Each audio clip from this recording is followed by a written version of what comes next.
Been trying to think who's out there trying to cheat our elections in Wyoming.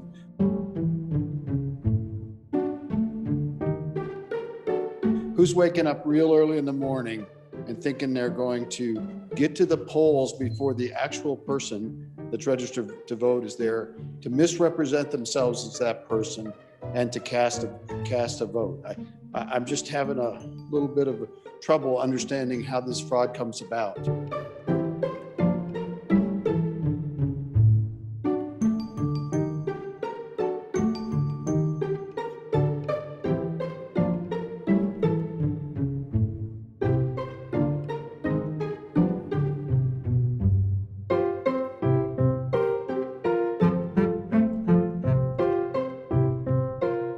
It's certainly possible that at some point it will prevent somebody who shouldn't have voted from voting. And there's no doubt that at some point, somebody who shouldn't have voted probably did vote. But what the data does suggest and what is known about voter identification laws is that it does decrease voter turnout, and it specifically suppresses minority populations and elderly populations. That's known, that's studied, that's published in journal articles, and that can be expected.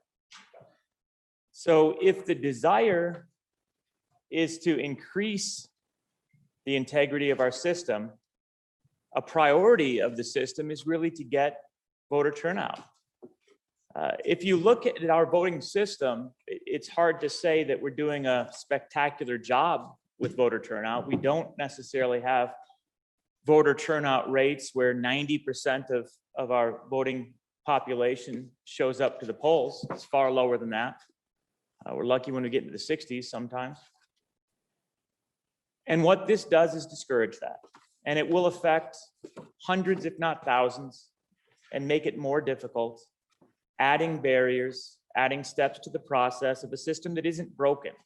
If it were broken, if anyone had shown up with a, hey, look, this is what's happening, and we clearly need to have voter identification because we have rampant problems that is holding back our democracy, is ruining the integrity of our election, that would be another story. We'd have to address that problem.